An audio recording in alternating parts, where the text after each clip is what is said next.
Aloha, I'm Charlotta Wilson, an industrial and organizational psychologist, coach, and certified Dare to Lead facilitator. At CaPeesh, we help good leaders become great. Aloha, friends. Today, I'm going to get right to it. I'm addressing why courage is the most important people investment that any organization can make right now. Brave is not the absence of fear, it's choosing to do what's right over our own comfort. Courage requires skill, and it begins with understanding what it means to be vulnerable. Like many, I am deeply saddened and yet energized by our nation's current state of unrest. You see, the compounding effect of COVID pandemic and the tipping point of our systemic oppression have come to a head, but change is making its way. Leaders at every level can take a part in building and creating brave workspaces. So here's what this may look like. Senior leaders, your folks need to hear from you. At the very least, be willing to listen and listen deeply. Remaining silent and pretending that the elephant isn't in the room doesn't create peace or trust.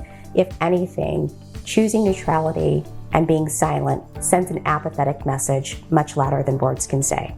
In my research on work perceptions of millennials, they made it abundantly clear that among the top factors of them considering to remain with an employer is that they perceive that their employer cares about them and cares about the world at large.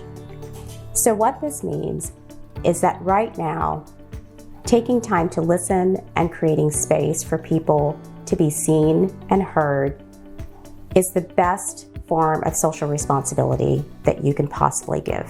Don't worry, if you haven't taken this step, it's not too late. As long as your conversations come from an honest place and you ask something as simple as, what are you experiencing? That creates the space. Friends, systemic reform is a long game. It's going to take a heck of a lot of honest conversations, but we need skill to do this.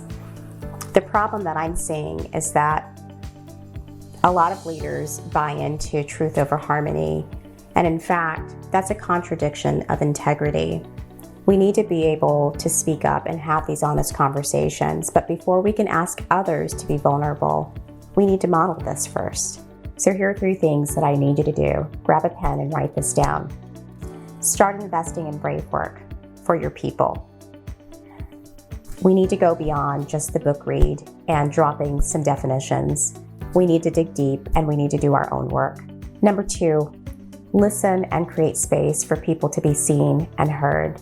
This is where we build bridges, and this is how relationships are made. And finally, number 3, you don't have to do this perfectly, but you have to do something. And when you do, you give others hope and you give them permission to navigate the way forward. If any of these concepts strike a chord, or you want to learn more about how to grow brave skills within your team, contact me at info@capeeshconsulting.com. Aloha and be well.